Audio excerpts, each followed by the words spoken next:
Hi, and welcome to Extra Serving, a Nation's Restaurant News podcast. I am your host, Holly Petrie. Today, we're going to be talking about earnings once again.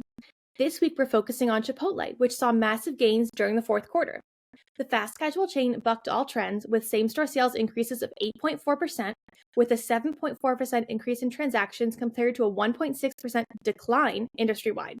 We'll talk about how Chipotle has managed to exceed both analyst and industry expectations and what this means for the future of Chipotle as it looks to have 7,000 restaurants in the near future. For reference, that is double what it has now. Then we're going to be talking about the future of burgers. Several chains have revamped their burger offerings within the past few months, maybe as a reaction to chicken overtaking much of the beef business in the past few years. The biggest name on the list we compiled, and by we, I mean Brett and Alicia, was McDonald. When the chain introduced its best burgers ever and rolled out system-wide in January, it was a big statement considering the chain was built on its burger. Will this help some of these brands that have been struggling, and will it bring customers back to beef? Finally, we'll be talking about two of our big projects, Burger Showdown and Breakout Brands, and I will throw it over to Sam to explain those later on. This week, we're giving you an exclusive conversation between Sam and Robert Byrne of Technomic. They dove deep into America's favorite chains. It's a great conversation. You're going to learn a lot, so definitely stay tuned for that. And now it's time to introduce my lovely co-hosts. I'm Sam Okus, Editor-in-Chief of Nation's Restaurant News. And I'm Senior Food and Beverage Editor Brett Thorne. The energy today, guys, is really great. I can just feel the happiness and energy exuding from both of you. Oozing energy. Well, I am just way too caught up in how much of a hostage I look. I continue to look like a hostage. The good news is this weekend I'm actually going to have something behind me. I wish that I had as nice of a backdrop as Brett does, though. It looks like a very sunny day there in New York City, Brett. Yeah, when I came into the office today, because I am busy judging the Fabby Awards, which will be on display at the National Restaurant Show, the big show, as we call it now. Big show in this Chicago. May. In May, I am one of the judges. My colleague from Restaurant Business, Pat Kobe, is going to come into the office, and we're going to test a whole bunch of items to the bemusement of everybody else in the office who's just seeing these like trolleys of packages coming in. It's much better than the last 2 years when I did it from my home, to the disgruntlement of my neighbors. So, is it going to make a meal, Brett? Will you have all the pieces of a meal, or is it like snacky things? Like, what kind of food are you eating?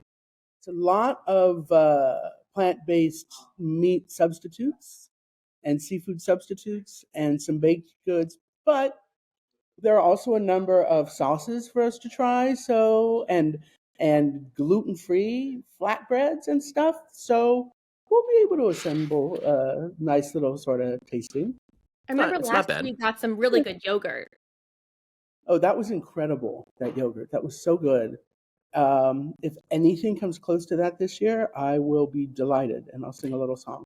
Although I did have little teeny tiny sort of chocolate cookie pies that are quite tasty. Heated them up Well, in that's the a toaster perfect oven. segue into Valentine's Day, which you two are appropriately dressed for. For those listening, Brett and Sam are both wearing red. I am wearing gray, so I did not get the memo. We really should have coordinated, guys. I'm wearing salmon, Holly. This is salmon, which is perfect for Valentine's Day. I'll eat some salmon on Valentine's Day. It sounds great. Well, and interestingly, or not that interestingly, but Valentine's Day is also Ash Wednesday this year. And so a lot of salmon's going to be added to menus for Lent. Great point. Wow, almost like I did that on purpose. Yeah, you're on trend, Sam. You understand it. Guys, I think I'm going to give up dessert for Lent this year. Ooh. Yeah. It was really between that and alcohol, and well, let's just say dessert won. You know, a funny thing about alcohol and Lent is that St. Patrick's Day always falls during Lent. And it does. You're right. Always. And the Archdiocese of Boston and New York City always grant a special dispensation so that people can get loaded on St. Patrick's Day. Anyway, obviously Boston and New York have very large Irish American populations, and so this is part of a celebration, and I guess the papacy's okay with that. I love the bending of the rules. And you can't eat, it's no meat on Fridays, right? Well, that's the Catholic. That's the Catholic part of it, yeah. Right. Yeah, I'm Jewish, so I'm not necessarily supposed to know these things. Me too. That is why I'm asking these questions. I am Senior Food and Beverage Editor of Nation's Restaurant News, so I do know people's eating habits. It's sort of my job. Well, as the resident Protestant, I've just always grown up doing Lent. I don't know if I'm supposed to. I don't. Is that primarily Catholic? I don't know. My mom just ingrained that in me. What So kind of Protestant are you, Sam? Methodist. I grew up Methodist. Yeah. 'Cause I know Episcopalians are pretty Lent focused, but I don't Maybe know. that's it. I think my mom might have been Episcopalian growing up. So maybe that's it. Anyway, we took a real turn. Here we Talk go. about Valentine's Day, and you guys really veered off course. And we're probably not supposed to talk about religion on the podcast. That's all I don't right. know. Well, I mean, it's a real food association here. We'll save that for another pod, getting into all the religious part of it. But Holly, let's talk about restaurants. Okay. I've spoken with Brett and Leanne, who are two of our intrepid editors, and we're all going to be in the office on Valentine's Day. So we're having a little champagne party for ourselves, nobody else in the office, just the three of us. So that's how we're spending Valentine's Day. Very excited for it. But a lot of restaurants are doing some interesting promotions. Brett just filed Menu Tracker. This week, you guys will see an array of heart-shaped and pink foods on menus, which is fun for me because I like both hearts and pink. I don't like Valentine's Day, but I like the color pink a lot. So I was excited to look at this Menu Tracker. And people are also rolling out like interesting promotions. Like Shake Shack has a really cool Valentine's Day meal in Los Angeles. And so we're seeing really cool things. I mean, what are you guys thinking about Valentine's Day this year? It's really close to the Super Bowl. There's a lot going on there. It's Lent or Ash Wednesday. It's a real big, like 3 days. Yeah, I mean, it's interesting because it's, like when you think about the Super Bowl, one of the biggest days of the year for many restaurants, particularly wing and pizza restaurants. Valentine's Day, one of the biggest days of the year for certainly fine dining and full service restaurants, and White Castle, because they like to do their thing with Valentine's Day too. And it works for them. Never forget. I got to get in on that someday. I'm sure Katie would love that. There's like a real, and it's a perfect time. January and February, I don't know if you guys noticed this, but they suck. They're terrible. They're the worst months, right? Like winter is awful. And this is coming from a guy whose birthday's in January. I grew up thinking January was great because of my birthday, but really as an adult, I've really come around on these 2 months are worthless, and we're all just holding on to get to spring, right? So in the midst of that, though, to have the Super Bowl, to have Valentine's Day, they're really, I mean, they are saviors for the restaurant industry, because the other thing about winter is weather has a direct impact on restaurant sales. If it's raining, if it's snowing, people choose to stay inside. There's hard evidence of that. There's data to back it up. So it's great to have these events. As much as you may eye roll the Super Bowl, and certainly this year I am, sorry Chiefs and 49ers fans, but I am probably not watching this year. It's just I can't. But like, as I roll it all you want, like the restaurant industry, this is a real boost to have these, and to have them back to back, especially, is great. And so to be able to ride the coattails is smart. I mean, if you do a marketing promotion, something around these events, you obviously it's competitive. Everybody wants to grab that business for these two quasi holidays. You got to do something to get the attention of folks to come to you and not to your competitors. So you may already be too late if you're listening to this now and thinking to yourself, you're right, I should do something. You're kind of late. Think about it for 2025. Although Valentine's Day is interesting, especially in full service dining, especially at the higher end, because you're going to be full. You're going to be full with a lot of people who don't go out to eat very often and don't really know how to act. And it's a lot of irritating two-tops who are under a lot of stress because they must impress their significant other somehow. So I hear. I don't really know. I don't do Valentine's Day. But nonetheless, every single restaurant markets Valentine's Day as, come make your reservations for Valentine's Day, even though they're going to be full with customers that they don't especially like. So if someone could give me an explanation for that, I'm not asking you, Sam and Holly, unless you know, but if our listeners would like to send me an email at brett.thorne@informa.com and explain this to me, that would be really great. Well, Sam, do you go out on Valentine's Day? You're married. You have a significant other. No, I can't remember the last time I would have gone out on a Valentine's Day. I mean, obviously with kids, it's a lot harder. You got to line up a babysitter, and the babysitters are in high demand on Valentine's Day. I think we tend to be more of the thought that we'll just do a weekend around Valentine's Day. so as to take advantage of available babysitters and less crowded restaurants. Because, yeah, I mean, I've been married for almost 14 years. I need to show my love to my wife every day. I can't save it just for Valentine's Day, right? You get to a certain point where the cynicism of it is just, I don't know. It's not for me. Well, and Valentine's Day is a big breakup day, as True. we've come to learn. Like, there's been a lot of stories about relationships end on Valentine's Day, and a number of chains are actually capitalizing on that with special breakup deals, or come in if you got dumped. You know, in the case of it's PF Chang's, right? That's giving free dumplings if you got dumped. So that's fun. So, like, I think it's smart to capitalize on something like that, where it's like just the cynicism. You're just like, I think that's better to capitalize on. Anyways, before we get too deep into this, because I think Brett and I could easily talk about all of this for hours, and I'm sure we will next week in the office, let's talk about Chipotle. Because that was a big story this week. Chipotle saw these incredible numbers from their fourth quarter earnings. They were like 10% above where the rest of the industry was, pretty much. Everyone else is negative. We saw McDonald's report. That wasn't great. We saw Starbucks. That wasn't great. And now Chipotle just blew everyone out of the water. And what do you guys think about this? I mean, Alicia Kelso was talking with me about how it's both the trade up and the trade down effect that Chipotle is benefiting from, and McDonald's price hikes, which Chris Kempczinski talked about on the call, how those price hikes are actually benefiting Chipotle. So what do you guys kind of think is going on behind this, and what do you think the future of Chipotle is going to hold? Yeah, that trade up and trade down is so interesting, because I remember this happening to Chipotle in the Great Recession as well, which was, you know, in that recession of 2008 to 2010 or 11, you had a lot of folks who were going the value route, and if they were typically more of a higher end diner, the higher income diner wanting to go value, they traded down to fast casual. Simultaneously, if you wanted a nice meal and you were a typical QSR customer, you traded up to fast casual. So the same effect seems to be going on. However, caveat, that's not broadly true for the fast casual industry, as far as I know. I mean, Chipotle just occupies rarefied air here, because it's Chipotle. They've always seemed to prove that they can draw customers even in the hard times.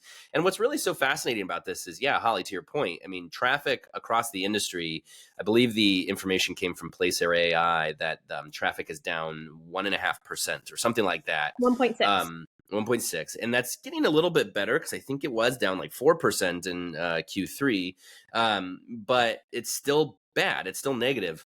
We hear from a lot of restaurants in their earnings reportings and otherwise talking about the need to drive traffic to restaurants this year. We've talked a lot about how there's value galore in the restaurant industry right now. There's discounting, sure, but there's also just a lot of general marketing and promotions emphasizing value, because everybody's trying to get traffic back to their restaurants.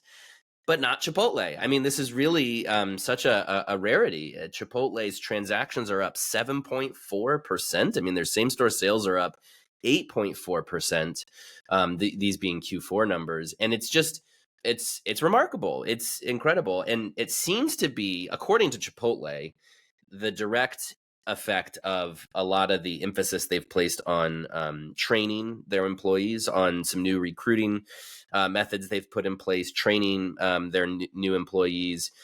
Their turnover is down. And so, look, just to be completely transparent, I call it 4 or 5 years ago, I feel like there was a perceived notice in the lack of, or the decline of quality at Chipotle. And I'm not the only one who's saying that. I don't think I'm letting the cat out of the bag on this one. That generally a lot of people I know who've said, hey, Chipotle is not as good as it used to be.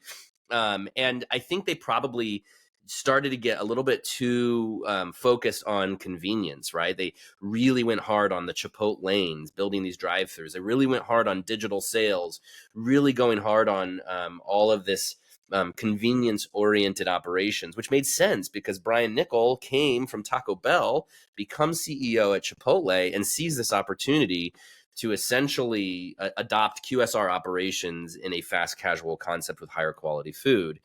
And so now I think as they put a lot more of that emphasis on training the employees, recruiting high quality employees, taking care of them. They've rolled out some more AI and robotics to assist their employees, not replace them. All of that seems to be leading to more satisfied customers, people maybe coming back to Chipotle if they had thought previously the food was not as good. Maybe they've changed their mind. Chipotle continues to drive. I mean, they now have over 1,000 Chipotlanes, which is incredible. I mean, I've been in this industry long enough. Brett, you too. Maybe not you, Holly. Maybe you have. They swore off drive-through for the longest time. I mean, they poo-pooed it for the longest time, and they have 1,000 of them now. So it's just remarkable the way that they're bringing together convenient operations, the digital focus they'd had for many years, and now really, I think, coming back around to the high quality food that is underlined by this better training of their staff. All of that seems to be coming together now alongside the trade down and the trade up effect that Alicia talked to you about, Holly. So I think all of that is probably what's to thank for the incredible traffic increases, but also it's just Chipotle. It does have a lot of loyal fans. Well, and Chipotle has managed to stay top of mind with customers. They're good at doing just enough menu innovation and promotion to keep customers aware of them and interested, and often things that don't require a lot of actual innovation, like different types of diet-oriented customizable bowls, and occasionally a new protein, things that can be implemented in the system without a lot of hiccups or operational difficulties. Well, so, everybody knows I love Taco Bell with a passion.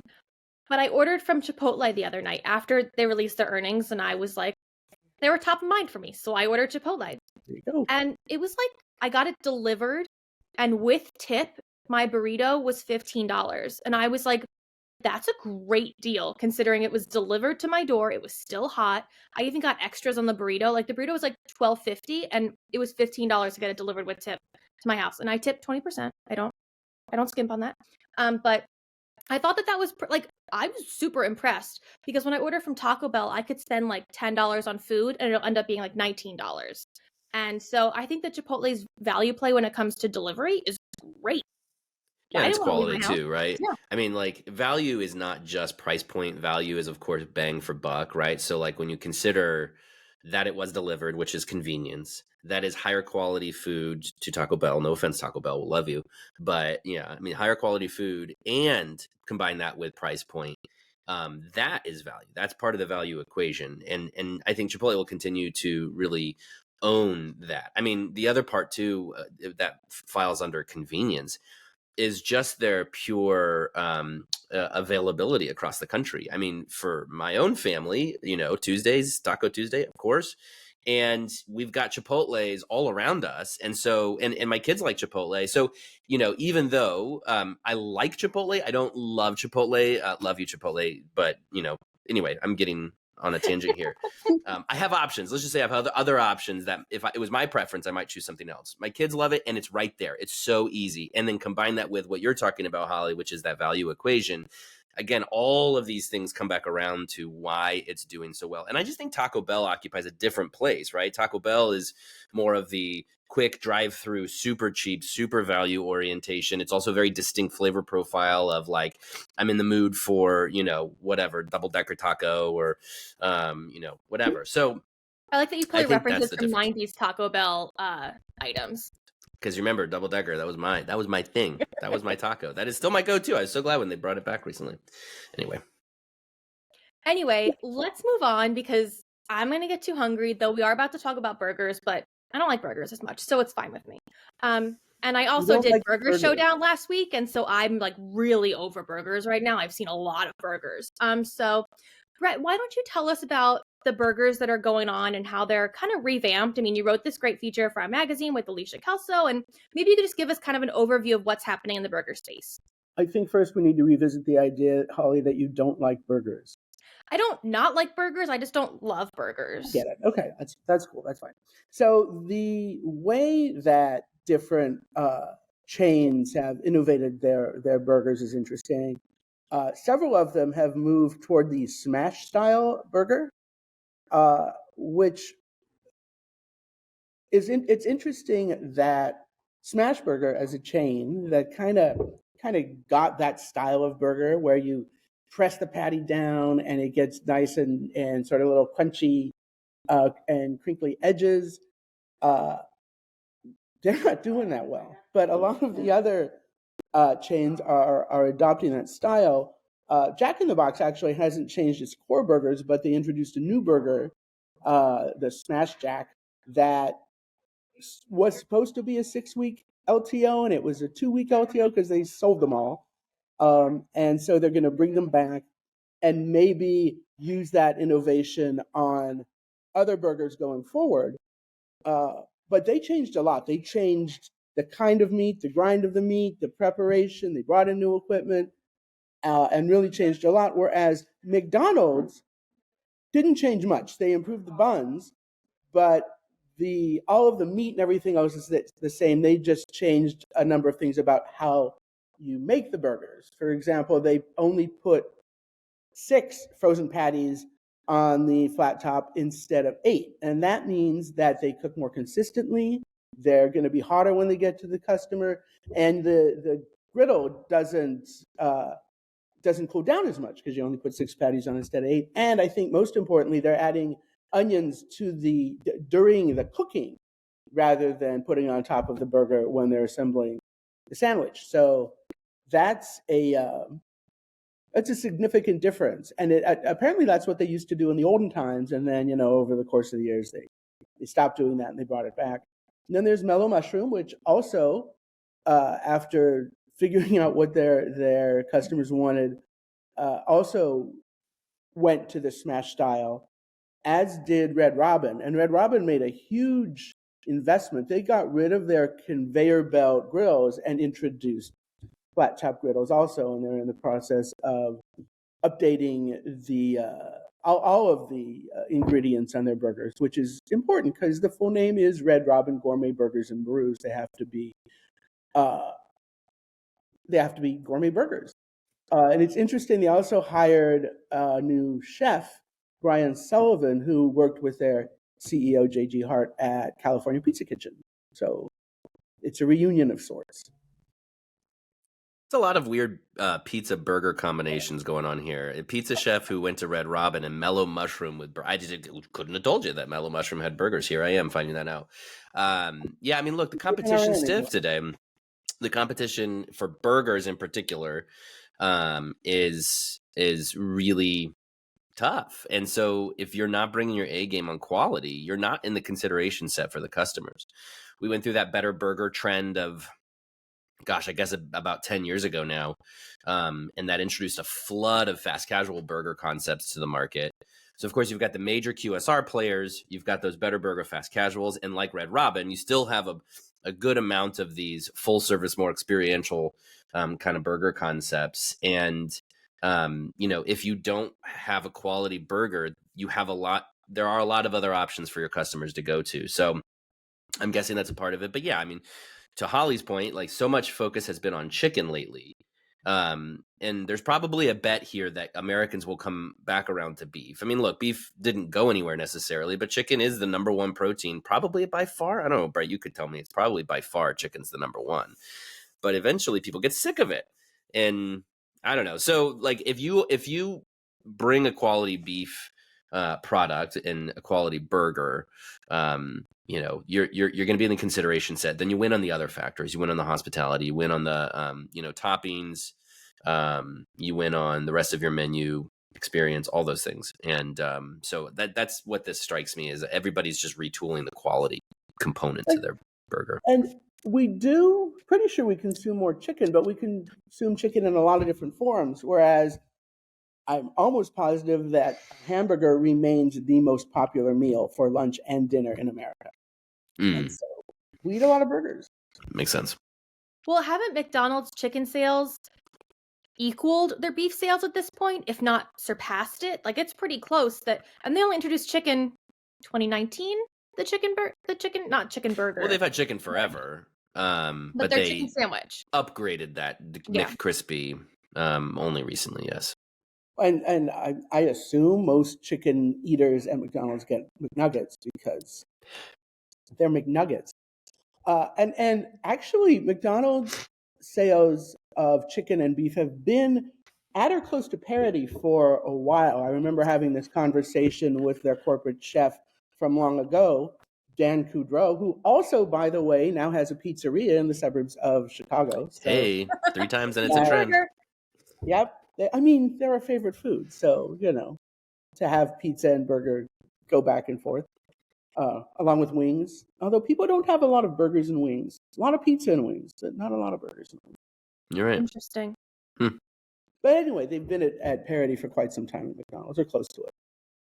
I do like the McNuggets from McDonald's. I mean, I haven't had them in years, but one year when we were going to what is now Create, but what was previously Muffso, I met up with our former editorial director, and she made me go and get McDonald's in the airport before we got into our car to leave and go to Muffso. So we have a lot of McDonald's memories at this company. We are a big fan. And I like the chicken McNuggets. Why do you need McDonald's at the airport? There's a McDonald's everywhere. Because she just needed it right then, and she made me get something too. Hey, craving is a craving. Yeah. I mean, you got to do what you got to do. Sure.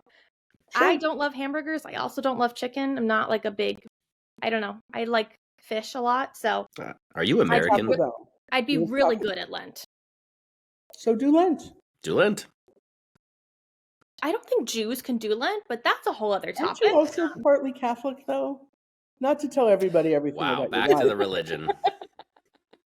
I mean, we're not saying which is the one true faith. That's what you're supposed to avoid in conversations, right? Well, anyway, we were talking about burgers. Shall we transition into our burger showdown, Holly? Yeah, I was going to say, let's keep it going into our burger showdown. So we've had these showdowns for a little over a year at this point. And I'm sure that our lovely listeners have seen it on our website, on our Instagram, on our LinkedIn. These are basically, we pick between 8 and 10 brands, sometimes a little less, sometimes a little more. And we do profiles and videos on them. And then we let our viewers, readers, whatever you want to call yourselves, vote on the chains on Instagram and LinkedIn. And so it's a series of voting and levels. And so we vote from 8 to 2 to a winner.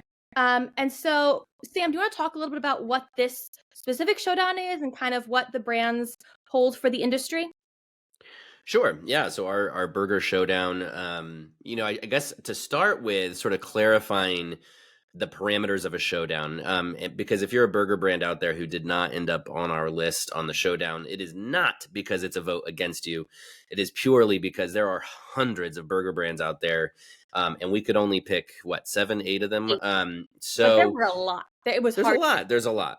So we tried to prioritize a number of things. For starters, we are emphasizing emerging brands, and we don't put a number on that. But when I say emerging, I typically mean like less than 250 locations, not a major chain that's really made it, and not also an independent that only has like 2, but one that is scaling, that does have some momentum and has not yet reached a point of saturation. So that's kind of why we chose, I guess it's our first filter for how we choose these brands. And then we go for geographic diversity. We're looking for brands all over the country.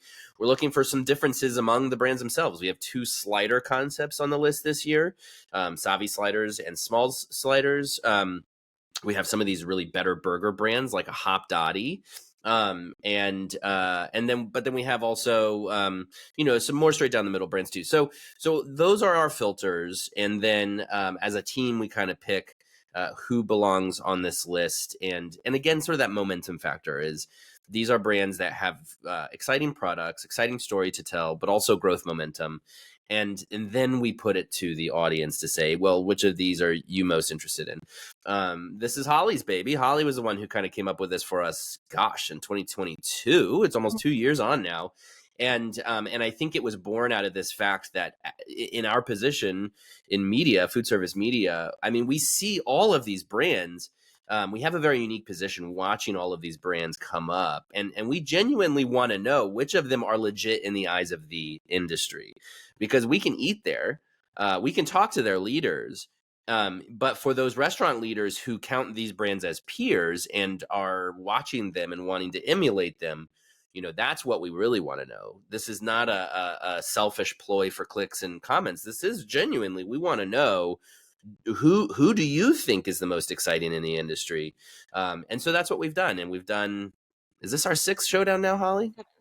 7th showdown. So we've done anything from tacos to breakfast to chicken. Now it's time for burgers. So Instagram and LinkedIn, if you go hit us up there, you'll find our posts on the showdown. Comment on your favorites. We're tallying the votes. Lots and lots and lots of votes already on the Instagram post, especially. You have an opportunity to really give some attention to your preferred burger brand. Yeah, and so some of our previous winners. What were we going to say, Brett? I was going to say, though, it's not a selfish ploy for clicks and comments. Click and comment, though. We still like those. Yeah. Well, some of our previous winners, our pizza showdown was Via 313. Our chicken showdown was Starbird Chicken. Our tacos were Condado Tacos. So these are all small brands that are growing, that have momentum. And so those are just some examples of what we kind of look for. But, we are all about emerging brands. So, Sam, why don't you tell us about breakout brands? Oh, thanks, Holly, for that segue. Of course, I'd happily do that. So yeah, our other big report that we just introduced, because, hey, in the doldrums of January and February, as we were talking about, we should have some exciting stuff. So we went from America's favorite chains to the Burger Showdown to breakout brands, all of which you should go check out at nrn.com. Our breakout brands, this is our way of saying, okay, if the showdown is highlighting brands with that momentum, breakout brands is like the sort of tier 1. It's the step right before you get into consideration for something like a showdown, because these are brands with like 3 to 5 locations. Certainly less than 10 is what we is kind of our parameter there, and these are really exciting concepts that we think could become bigger, but right now are primarily local and regional concepts. And so if you look at a brand like Tacotarian, primarily just in the Las Vegas area right now, I believe they have 5 locations. They've expanded to, I think it's San Diego. But when you look at this brand, they have it's plant-based Mexican fast casual. I have not had the honor of eating there yet, but by and large, we see just raves about the quality of the food. Occupies multiple trend lanes in that it's plant-based and it's Mexican and it's fast casual. I believe Vice President Kamala Harris is a big fan, as are some other celebrities. So they've kind of got this marketing sort of shine on them, but still not necessarily out to that next stage of, okay, they're going to be everywhere soon. That's why we call it breakout brands, because legitimately these are brands that are just now breaking out. And so we have a list of 8 concepts on the list this year, full service and fast casual, or full service and limited service, mostly fast casual. And again, all of them occupy a very unique category in the industry, because we didn't want to just say, well, it's a 3-unit burger and fries concept. We genuinely want to find out, like, what are some of these concepts that are doing very creative things with their menu, have the potential to become the next, call it like Cava, right? Where when Cava was a thing originally, when they only had 5 locations about 10 years ago, it was like Mediterranean fast casual. Interesting. Let's see what happens with that. And now they're everywhere, right? They're a huge success. Similarly, we want to find kind of that next big thing. So that's what the breakout brands is all about. And you can get those over at nrn.com. And I will list all the links below, so you can be sure to just click through everything. Thanks, Holly. One of them actually is a burger and fries chain, but it is a vegan burger and fries chain, and has as an investor and spokesman Kevin Hart. That's Hart House, which I know top of mind because I wrote that story. So, and it's a quick read. You'll enjoy it. I would certainly not bet against Kevin Hart when it comes to potential, right? I mean, a brand backed by one of the biggest celebrities in Hollywood and comedians, has a great opportunity to go places. So, like, of course, that's a part of it. There are lots of factors we weigh. But similarly, still, again, haven't been to Hart House yet, but everything I hear has been overwhelmingly positive about their menu. This is not just a, celebrity thinks he can be a restaurateur and gets into the business. By all accounts, like, he's very invested in the success of this brand, and they have incredible leadership and incredible resources put against it. So again, yeah, that's how we look for these brands. We genuinely are placing bets for some of these ideas that could become big. We're just still watching to see what happens with them. Well, and I feel like Heart House is what Big Chicken first started as, and I feel like we're going to see a similar trajectory. Big Chicken is making it, and I think that Heart House is going to have the same pathway for success. So definitely, I'll provide you guys the links. Be sure to check out Heart House because Brett is a star and wants you to read it. And nothing about Kevin Hart; it's all about Brett. So I'm going to throw it over to your interview, Sam, with Robert Byrne of Technomic to talk about America's favorite chains. Super informative, super good. If you're part of the video portion, you can see a lot of slides that they had. So I recommend seeing it on the video to really get a sense of what Robert's talking about. But I'm going to thank you guys for joining me. Thanks, Holly. Great to be here.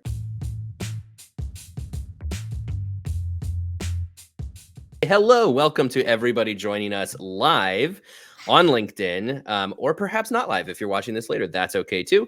I am Sam Okus, editor-in-chief of Nation's Restaurant News. I am joined by Robert Byrne, the director of, I'm going to get this right, Industry and Consumer Insights for Technomic.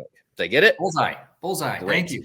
Robert, a pleasure as always to join you to talk about data that Technomic has kindly provided to us to create a report out of. We previously spoke on our off-premises report in the fall.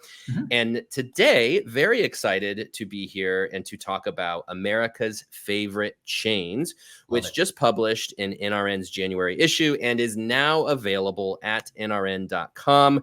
Before we start talking, just a reminder to everybody that Robert, I'm going to do this because he's on that side of me, at least in my video, is an incredible resource and is here to answer your questions. So as you have questions, pop them into the comments here and we will get to those questions as we chat. Okay, that's my intro. Robert, let's start this thing. Yeah, that's the housekeeping notes. Okay, so I think where we got to start is this data is incredible and lots to learn from this data. We'll get into that. But let's just start by talking about what the data actually represents. Because if you look at the numbers, and Holly, I'm going to have you go ahead and pop up the top 10, the first slide there, top 10 chains, America's favorite chains. It's kind of a cluttered situation here, but this is what you'll see in print. What do these numbers represent, Robert? What were you studying? Yeah, absolutely. So this data comes from a syndicated program where we have a survey that is in the field year round, capturing consumer attitudes, consumer usage of all of these different restaurant chains. Of course, it is limited to restaurant chains. So that's important, right? As a point of distinction, the largest chains, right now we're at about 160 total. But what the numbers represent are in the course of the survey, we take a respondent. So Sam comes into my survey and we ask him, which of these brands do you know? How often do you go? Oh, of those that you are familiar with, right? How do you have a recent occasion that we can talk to you about specifically? And from that point forward in the survey, you then, Sam, are profiling or evaluating in great detail your most recent occasion at one of these chains. So if you think about your experience, we want to capture not just the who you went with, why you went, when you went, what was behind that decision, all the great W questions, but those guest experience measures. And these numbers really are critical to anybody who wants to look at a restaurant operator and understand how they're performing through the guest lens relative to competitors. So we aggregate a bunch of these scores. There's, questions about food and beverage, questions about value, convenience, service and hospitality, unit ambiance. And we create a roll-up score that overall, the far left bar on any of these specific brands, and simply just sort them, ordinarily rank them based on how powerful or strong these scores are. And what's interesting, you can immediately see this in this particular chart in a way that you necessarily can't when you're just looking at the numbers on a table, as I am right here. There are brands that have very specific strengths that really push them into that top 10. And then there's some that just have a nice, healthy balance of these measures. But, for example, I look over there at the far right, we see Smoothie King making it into the top 10. I know we're going to get to them. And we see that this idea of convenience and takeout, that sort of turquoise bar, aqua, whatever the color you think that is, depending on how colorblind you may be. That's one of those brand strengths for that brand. And it makes a lot of anecdotal sense when you think about it. But you can see that is one of the driving features that's pushing this brand up and that overall rating up to bring them into our top 10, our vaunted top 10. We're always excited because, you do get some fun surprises. Absolutely. And we're going to break down those surprises because it's such fascinating data. And I guess I'll start at the top here.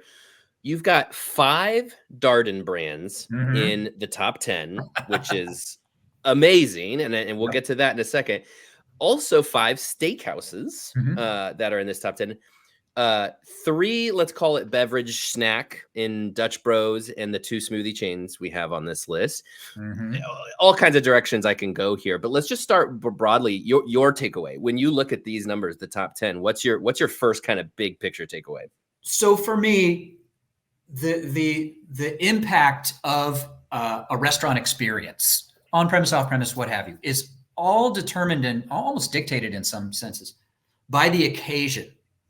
Occasions determine where you're going, often how much you're willing to spend, all of that good stuff. And when you look at the sort of opposite ends of that occasion continuum that are represented right here, they're polar opposites. They really are in many ways, because you have steak, you have the special occasion, the high spend, where, even if the food was okay, the experience was probably awesome because you were with, your best friend or your spouse, your significant other, a group of people where you're celebrating something or really just into it. And those places are built to service that occasion in a way that, sort of everyday usage places just can't do. On the exact opposite end of the spectrum, you have a place that is like a Dutch Bros, so much a daily usage brand that there is this affinity that comes from frequency. They're one of the most frequently used brands among those who are familiar with that brand or know that brand, rivaling Starbucks, McDonald's, which are the highest usage on a frequency basis, right? But then when you get over to smoothies and something that is the opposite of a special occasion meal, it's a snack. It's frequently an impulse occasion or a quick decision. Sometimes it's meal replacement, but man, it's always satisfying. I could go for a smoothie right now just talking about it, right? There's something to the degree of satisfaction that you get from something as simple as a smoothie. So it's the height of this elevated occasion on one end and the simplicity of a pick-me-up beverage or a cool, sweet, really satisfying, filling beverage on the other side that really leaves a lot of space in between. But you can see that the ends of that continuum are really what stick out here. Hopefully that makes some sense. But is it a surprise to me? I don't know that it is a surprise. I cheated because I look at this data all day, every day, but you know how that goes.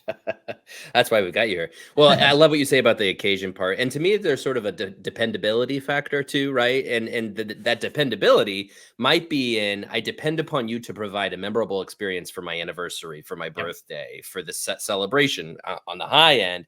That dependability can also be, I depend upon you for my morning commute smoothie that's going to help me achieve my lifestyle objectives, which could be getting healthier or whatever. And so that was my kind of takeaway from all this too. Let's park it with Darden. What's the secret sauce at Darden? Why do you think? I mean, because Darden has had some momentum lately if you look at sales and just general business momentum. But I mean, 5 in the top 10 still kind of blows me away. Can you help me understand why we think that is the case? I don't think it's terrifically complicated, and I think that's the secret sauce.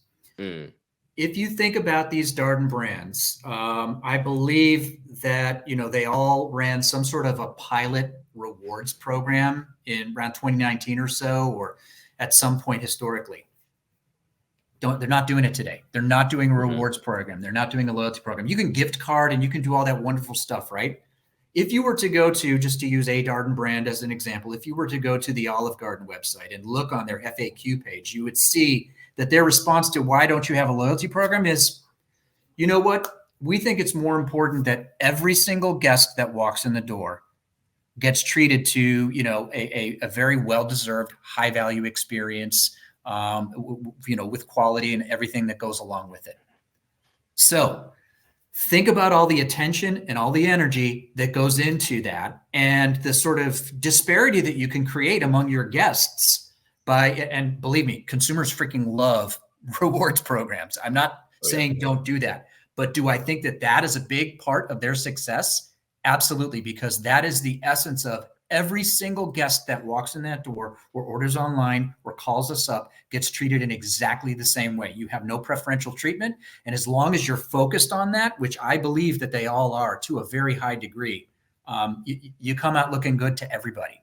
And I think that's a big part of that, because remember, these are top box scores. What is that?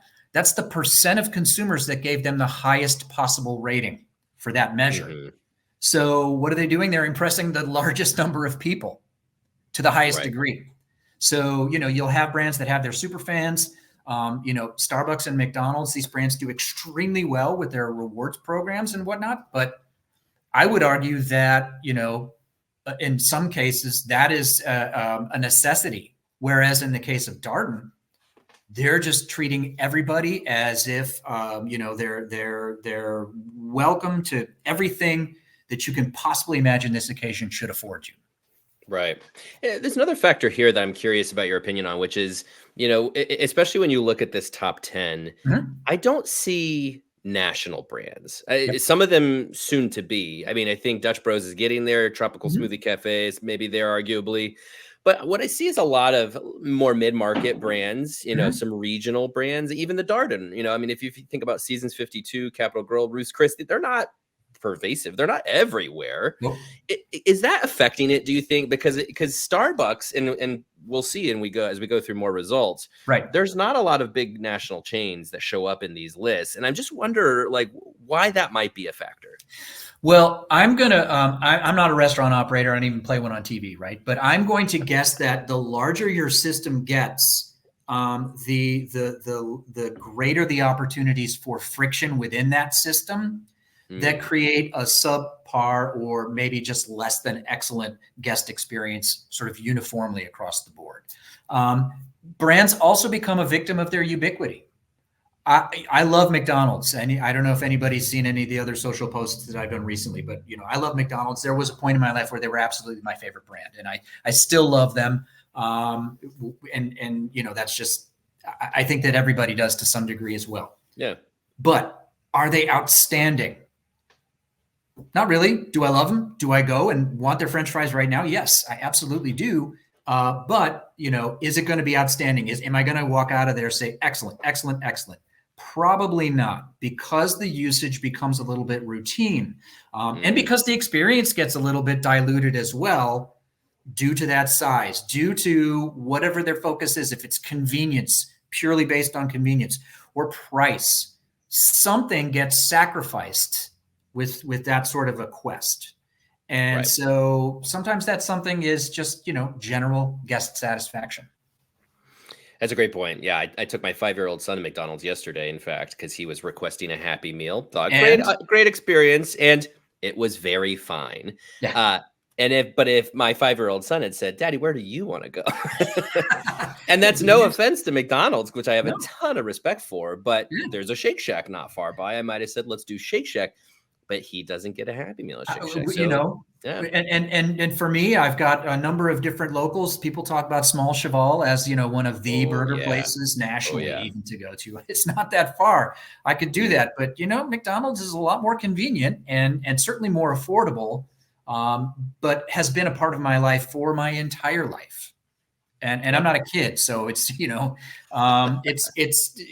really is kind of the standard for heavy usage, heavy frequency, and reliability, dependability. Yeah. Absolutely, they have all that stuff. But do they have the thing that sets this to my mind when I think about those Darden brands, to kind of go back to steak and those Darden brands too? They're not out there pushing the needle with things like a Grimace Shake to try to generate excitement, to try to generate traffic. They are just being who they are. They're staying in that lane. They're not out there sourcing the sexiest, newest, hottest global flavors or whatever it is. And the Grimace Shake was a phenomenal success. And I'm super excited that brands such as McDonald's can still continue to have that sort of success. Yeah. But if I'm not doing that and I'm focused on the fundamentals, then this is where the results are gonna favor me. For sure. Yeah. All right. So we're going to move on. We've got lots of data to get through here. Holly, I'll go ahead and have you. There we go. We're going to break this down first by service category. So, of course, here we have fast casual, casual dining, quick service, and mid-scale. When I look at this, some more surprises. I mean, jump off the page, quick service, you see a lot of that kind of still return to a sort of a treat snack, kind of play. Fast casual sandwiches apparently dominate fast casual. But break this down for me, Robert, if you will, some of the learnings you get from these service categories. Well, yeah, absolutely. Fast casual is primarily known through I would argue, the two largest fast casual brands, and probably best known, Panera and Chipotle. And what's interesting about this is if you look at these brands, Sweetgreen maybe does this to some degree, but these brands don't necessarily sit there and try to dictate that conversation about the transparency of the sourcing of their ingredients or the quality of their ingredients. They're just serving you delicious food that's very simple in a straightforward way. That is the fast casual way. You sort of eliminate all the noise and just focus and stay in that pretty specific lane. I think these brands are all doing that.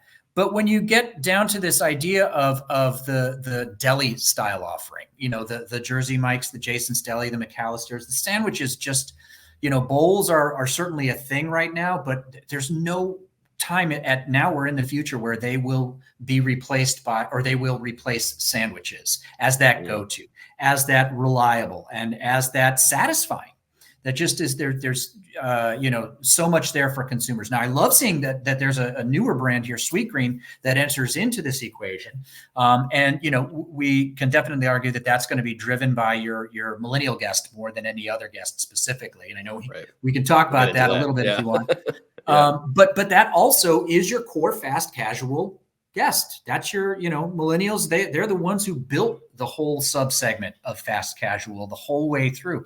So there's a little bit of that sort of foodiness that goes into it because it's still a sandwich, but if it's freshly sliced meat at Jersey Mike's, and for the very young set, if it's Danny DeVito, who's the mouthpiece for Jersey Mike's. That's right. Not only does it not hurt, it's huge. It's really funny to think that this guy who's, probably close to 80, just has so much appeal with that younger set. But the deli has a very classic and the word I like to use is wholesome sort of appeal to it.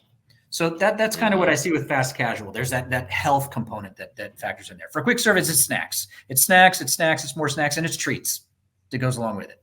Now, Chick-fil-A is always going to be tops anywhere because of the service, the fundamentals. You go to the drive-thru at Chick-fil-A, and it is just as polite, kind, and seemingly quick and enjoyable as it would be if you went in and ordered, with a frontline associate. So no question about that. We've already discussed smoothie and Dutch Bros to a degree, but Cold Stone, treats are super exciting and satisfying. So it's not really a high frequency type of place, but again, it's where millennials and younger guests are really, excited. Actually, there's no age limit to enjoying a frozen treat, is there? And the experience of it too, right? Cold Stone really kind of has that experial factor. Well, think about this too. They're limiting the margin of error in terms of the food preparation. I got my food home and it was too cold. Well, it was ice cream. You know what I mean? Or it wasn't made fresh enough. I don't quite know that that's possible given the service model that they have at a place like that, right? So all that variability kind of goes out the window. For casual, there's a lot of experiential stuff going on here. Think about it. Seasons where you're getting the seasonal menu. Bahama Breeze. I don't know. Have you ever been to a Bahama Breeze? Years and years and years ago. Yep. So vibey, dripping with vibe. It's fabulous. Yes. That's like what Jimmy Buffett was really envisioning, in my opinion, as a Bahama Breeze. Yeah. Exactly. And then, we've talked about steak and what that means. Cooper's Hawk has a fabulous angle in that they, their rewards or loyalty club is more of a wine club than a rewards, traditional rewards club. So there's that experiential component that sneaks through there when we talk about casual. Mid-scale, we know at Technomic that we believe breakfast and brunch they're huge and they're just only going to get bigger. And what you're seeing happen at mid-scale is you're seeing a lot more of these players add adult beverages to the menu. And that's just one of those larger shifts that you're seeing toward the earlier day part. When we look at sort of when these younger consumers are engaged with adult beverages, more and more, it's that brunch. So, you have a First Watch that sort of said, we're listening to guests and they're telling us that they want some bar options, even though we're not necessarily a bar forward concept. I think that's something that I read coming out of them. It pays off. It pays off. They had a powerful non-alc beverage program to begin with. They're only open in the morning and early afternoon. Now, what does that mean from a service supply chain standpoint? That means you're getting the best of the best, because those employees, that labor pool, knows that they're eating dinner with their family every single night of the week. They're never going to have to work late at the restaurant, in this capacity where you might get it some other places. Cracker Barrel is a perennial favorite. And what I thought was particularly interesting was Cracker Barrel's powerful performance with Gen Z. Yeah, I was really impressed by that. But, I think it says a lot about how far that brand has come. If we think about that legacy impression that people of a certain age might have about Cracker Barrel. Right. And then you see this very multicultural young Gen Z group embracing what Cracker Barrel is today. I just think that's a fabulous thing to see, because that's recognition for a lot of the efforts that brand made. But ultimately, I think this all boils down to breakfast. And when you can get breakfast any time of day, that's a winner for me. No question about it. So, is there a future for the mid-scale segment? A lot of people just even a few short years ago might have questioned that. I think it's a super powerful. I mean, we're even talking about breakfast casual as a potential segment here. So I think there's a super powerful potential within that group of operators. That's probably more than you wanted to know. I love it. And segueing off of that, I mean, to call out a few brands here. I mean, well, for starters, you might remember a few months ago when you and I first started looking at this data together, I said, why isn't Chick-fil-A all over the place? I just assume when I look at data like this, Chick-fil-A is going to be all over the place. Yeah. They do show up here, and we'll see as we break it down by menu category, they do show up. But as we mentioned, more, mid-market kind of brands. But to call out two, one we've talked about already, Dutch Bros, but then First Watch. I mean, Dutch Bros and First Watch, my goodness, like these two brands are so on fire right now. And I just feel like this is kind of validation that it's not just sales. It's not just the off-premises report. You might remember Dutch Bros was all over that one. But sure enough, they're also just showing up on the customer favorite list and tops in their categories, which I think speaks volumes. Well, the service, it comes back to that service. We can talk about the convenience level of Dutch Bros, and we can talk about First Watch just being sort of morning centric and everything, but that level of service never wavers. And, say what you will about increased, digital engagement or tech engagement with restaurants, increased need for convenience, even the drive-through experience at a Dutch Bros, even the delivery experience from a First Watch. These are, there still are touch points there. And these are brands that are maximizing those touch points in ways that really should be considered best in class. Yeah. 100%. All right. So as mentioned, we have this data by menu category. Holly, if we can move along to that slide. All right. So this one to me was where I think it contained the fewest surprises, but maybe you tell me if I'm wrong here. What do you read from the data here? No, I don't think there are too many, flat out surprises, because you're starting to get a little bit into the singularity of each of these particular types of operators. But, I think that one of the things that did take me by surprise was seeing, if we look at that Mexican category, seeing a full service operator, Chuy's, who lifelong fan of Chuy's. The first time I went to a Chuy's, I think they maybe had 2 locations, both in the Austin, Texas area. And since then have just been enamored with the brand for sure. But we know that Mexican and fast casual are 2 things that travel really well together. So to see the strength of a full service operator that is, really, I think, taking a lot of the fun that should come with the occasion and amping it up and the kitsch value and all that stuff. generates an appeal there for Mexicans. So that to me was actually impressive, was this idea that they are every bit as competitive with their guests as those fast casuals, like a Torchy's, like a Moe's. So well, by the way, no Chipotle. Like, did that surprise you? I mean, maybe it goes back to what we said about the national brands, but like, still kind of surprising. Yeah, well, and Chipotle has had some very high-profile stumbles over the years too. Let's not forget, that they have had, and they've done a miraculous job of recovering from each of those unfortunate incidents. There's no question about it, with some food safety or some illness-related things that we know about historically. So I think maybe believe me, there are Chipotle fans that will do Chipotle for lunch more than one day a week. There's no question about that. And that pool is it's very loyal, and I wouldn't necessarily suggest that pool is shrinking. However, I wonder if it's growing given the very aggressive price action that brand has taken over the past couple of years. And I don't think they've shied away from that. And I believe that publicly they've said, yeah, we may have lost some of those guests along the way that are on the margins, but the power of our core is such that it hasn't really negatively impacted them. Well, that's a decision they made. And I think that, maybe that's, as I said about Darden, everybody's equal. Everybody's the same. Nobody's getting a better deal than somebody else because we're not building FOMO. You know what I mean? We're just giving you an excellent experience across the board. Maybe there's a little of that going on. I also really thought it was interesting to see Papa Murphy's up here atop these pizza players, right? We know Papa Murphy's has very strong equity with their guests, but it's such a unique concept that to see it outperforming a Marco's or a Cici's, where the food is fully prepared for you, as opposed to the take and bake model, right? But I think that they're going to win because of the freshness. You can see the ingredients before you bake them yourself. So those are the types of things that I see in here that are interesting to me. The other one you might call out would be Jollibee. In the chicken category, I haven't been to enough Jollibees to really know their menu well enough to say that it belongs there, but hey. That's where Technomic puts them. We know they do a healthy burger business as well, right? But that's where Technomic puts them. And I think it has to do with sort of what the primary foot forward is. Sort of how, Del Taco serves burgers, but we still consider them a Mexican concept, sort of at their core. But, that Jollibee name being there, I mean, this is fabulous. Again, it speaks to this interest that consumers have and appreciation that consumers have for that authenticity of a brand that is imported, that is coming from, another, not just some region in the States where, like an In-N-Out, if they go further east, whoa, it's exotic.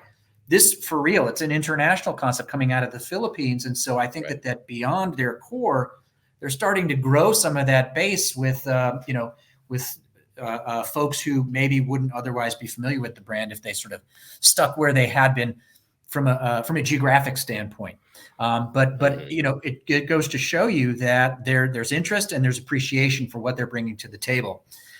And I'm never surprised to see Raising Cane's. This is, we just did a Gen Alpha study as part of our supplier membership program at Technomic, and Cane's it's one of those brands that comes up, and you've probably seen this too. When it's not a trip to McDonald's, it's probably a trip to someplace like Cane's, the ultimate in the adultification of the kids menu.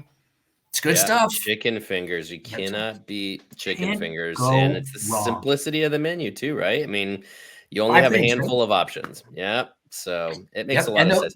Those things are exactly why we're seeing that brand here. Again, gone are the days of, well, we got the veto vote, all that. No, consumers come to you because that thing that they know you do really well.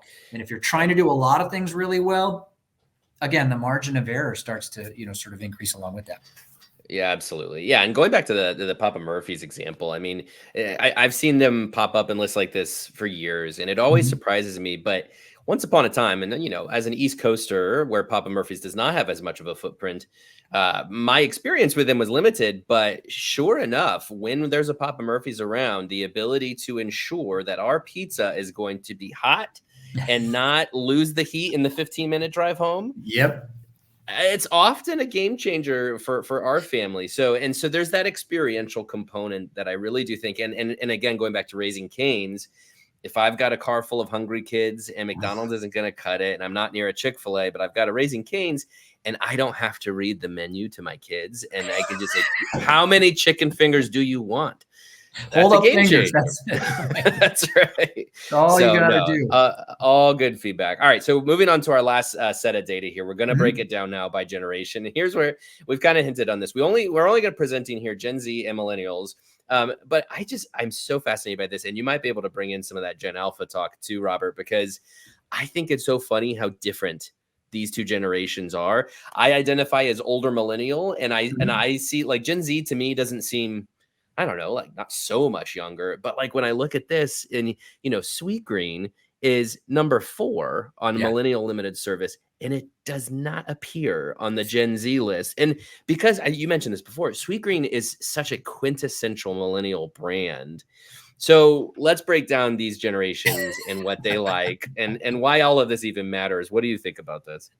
Well, it matters when you think about lifetime value of your potential guests. There's no question about that. And so, the question becomes, does Gen Z age into Sweet Green as sort of their life stage begins to match that of where millennials are today? That's really the question. Yeah. Can Sweet Green make sure that their messaging resonates with Gen Z? But here's the thing that I consistently come back to when I talk about the difference between these generations, because, at first blush, it's really easy to think millennials, Gen Z, well, it's, probably going to be some similarities.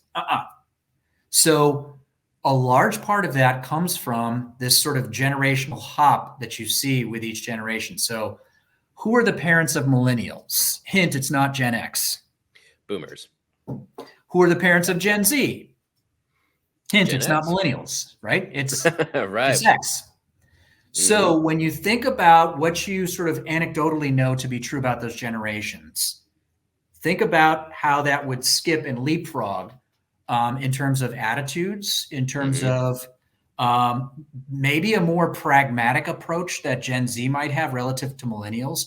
If I were to be so bold, I would say boomers are the original, capital C consumer generation, that idea of consumption at that level for a large, very currently very affluent, but, very upwardly mobile generation. And that sort of spills over into the millennial generation, where consumption is, it's fun. It's super fun.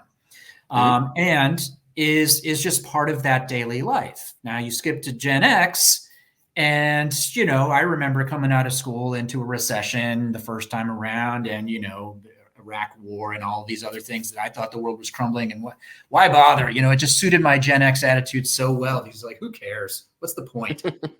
I've since grown from then, but that sort of, I'm here really to try to make the best of this and not to make a show of this, I think is a big part of what skips over to Gen Z. And so when you look at what they're doing here, they're going to places for treats. A lot of that has to do with what they're doing with their friends, because this is that friend activity. And it's not dinner with friends, it's the snack with friends. This Gen Alpha thing that you mentioned, right? Gen Alpha will go as a group to a place, and, maybe 1 or 2 people will buy food and everybody eats it. Or they won't have any food at all. They'll go to a place where food's offered, but only everybody will have a drink. So it's beverages. It's this idea that everything is shared. There's sort of a, communal pool of food. My daughter, who is an alpha, told me about going to a place where, she got her food and she hadn't even sat down, and she already had people grabbing food off of her tray as she was working her way to sit down. It just is, kind of that behavior. And I think so, there's a lot of that goes on when we talk about these limited service players. The snacks, the craveability, they haven't reached that age where concerns about their health are as much of an issue as maybe they will be 5-10 years from now. Yep. When I look at full service, you look at that brand for millennials, that millennial group, that's your experiential generation. So it makes sense to me that you're going to see, up top there, you're going to see some steak, right? Brass tap, with the brew pub style and all of the beer options and whatnot. That's makes perfect sense to me. Bahama Breeze, same thing we talked about, just the beautiful vibe that they have going in those places. So Cooper's Hawk with the wine, we know millennials have an affinity for wine. Again, not all millennials, but we see the skew is pretty good there for wine specifically. And over on Gen Z, you have some more value conscious brands, a Cheddar's, a Chili's, where value is definitely going to play more of a role. And, the atmosphere is going to be, it's there. It's just going to be a little livelier. It's going to be a little more maybe high energy or a little more less formal, so to speak. So those are the things that I see here when I look at the full service versus the limited service. And again, that Cracker Barrel piece, there's something about that authenticity. I know that as a Gen Xer, all I could think about was like, why wasn't I born 20 years earlier or 40 years earlier or whatever it is? I think about that movie Midnight in Paris, where everybody wants to keep going further back in time and further back in time. And I think that nostalgia is there for Gen Z in a way that maybe it necessarily wasn't for millennials. So whole mouthful, but I mean, I could keep going. You know that. Well, fascinating implications too to think about. I mean, oldest Gen Z today, mid-20s. So I'd say upper 20s. Yeah, we could be upper pushing 20s 30 now for the oldest Gen Z. Still coming into discretionary income, right? I mean, still arguably on the value train, right? So like that makes sense. Millennials perhaps entering a new sort of mature phase of their lives where they perhaps have more disposable income. They have kids that they want to treat to experiences. But playing this out too, to your point about who the parents are, my kids being 7 and 5, I guess alpha. My generation, older millennials, really the generation of Chipotle and Panera. To your point earlier, is sort of the original fast casual generation. How does that play out to Gen Alpha? I wonder, and that's maybe data for another day, of course. But I do wonder about that. I think that there are going to be more and more brands that are going to lean further into that one specific thing, which I love, because if you can deliver on if you can choose and create your identity rather than letting consumers choose it for you and name it for you, if you can hang that shingle and just be very blunt and transparent about it, I think that these younger consumers are going to appreciate it. One of the qualitative pieces that came out of that study was, I'm going to you because I know you're good at this. That's specifically why I'm headed to your place, right? I don't want to come in saying, why am I here? What do I have? What do they have that's good? I'm going here because it says out front, best chicken in town. It says best fries, you know what I mean? And so there's going to be that direct connection that those younger consumers are going to make. I believe that that's going to be something that comes out of it. So that to sort of don't confuse me with mixed messages. Although I will say that Gen Z and Gen Alpha also have a very absurdist sense of humor that might allow for some of that from a marketing perspective. But they want to know that you are doing this and you're doing it very well. So beyond just cuisine and food, you can think about some emerging restaurant concepts that are doing that maybe philosophically in a different way. Green Line is, I think, a really interesting example of an emerging brand that is taking the sort of off-premise only to an extreme. They have drive-through. I think they have some carry-out and whatnot. I don't think they have a single seat in the handful of units that they have down in Florida just thus far. But they're taking the convenience that we all associate with legacy QSR in the drive-through window and all that, and order ahead and things that go along with that. And instead moving more toward, bowls, healthier items, healthier ingredients, lighter fare and whatnot. Yeah. Is that going to take off out of the gate with the youngest consumers?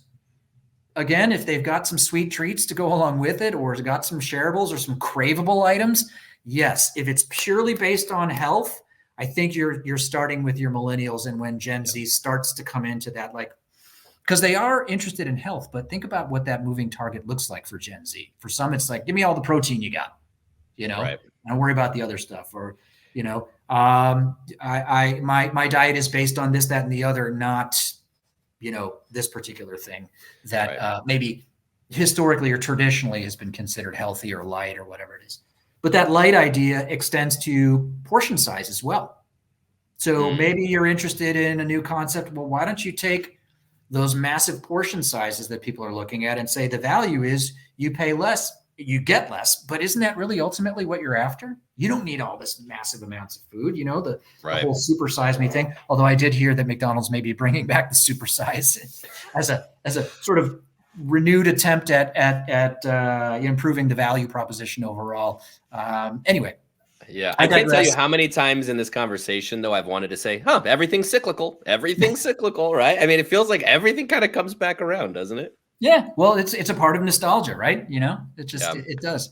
I remember seeing a study where somebody was pointing out that the very first automat where food was in cubbies or whatnot is from the early 1900s. Yeah. You had fresh made sandwiches and you just go to a locker and just whatever, and you pull out a fresh made sandwich, vending machine style, from the early 1900s.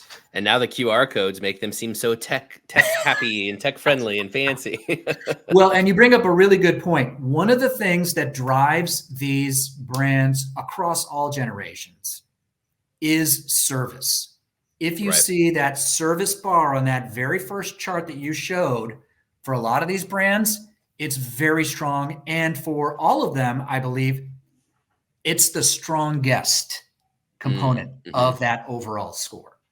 So why are these brands winning so much? It has a lot to do with how they are affecting these guests when it comes to service, when it comes to making them feel like valued customers, when it comes to, as I said, maximizing whatever touch point you get with that guest on an individual basis.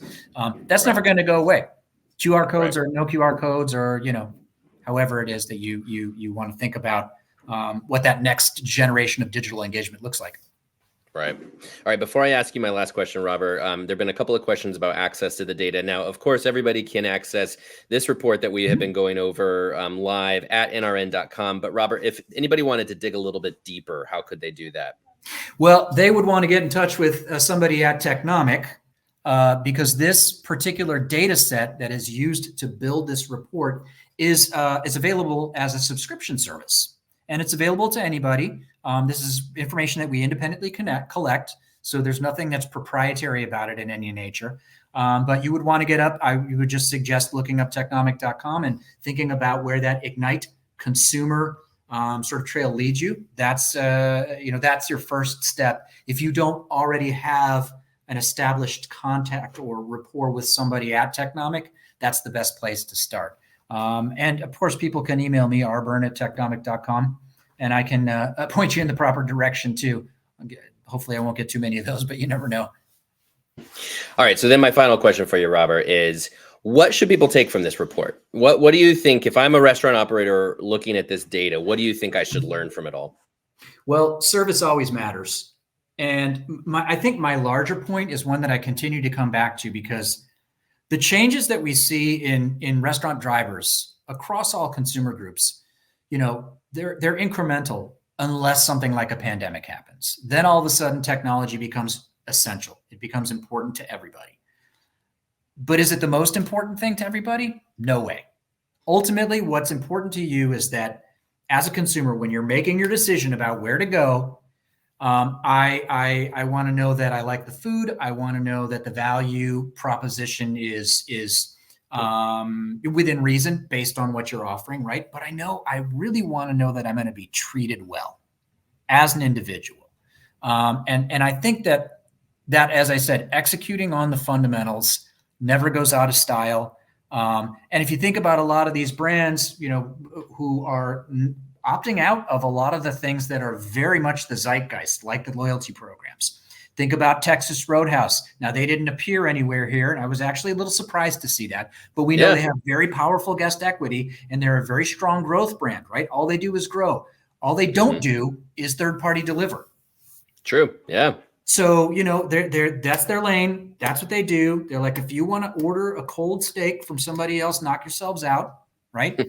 That's the messaging as far as I understand it. So the fundamentals will never go out of style.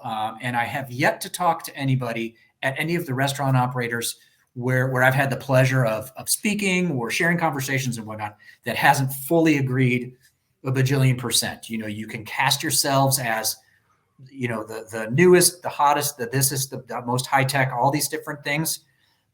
If you're not treating your guests in a way that they really truly love and appreciate, and food is not what maybe it should be based on the value proposition that you're creating, you're going to struggle to have success on a consistent basis. Yep. That's great feedback. Robert Byrne, as always, I appreciate your help in breaking down these numbers. Again, nrn.com, you can access all of this information and dig deeper. If you want to reach out to Robert, he is happy to answer your questions. Robert, thank you. And we'll do it again sometime soon. I hope so. Thanks for giving me the microphone, even though I don't really have one. Next time I'm getting you one of these. Thanks, Sam. I really appreciate it. And thanks to everybody for listening. Have a wonderful day.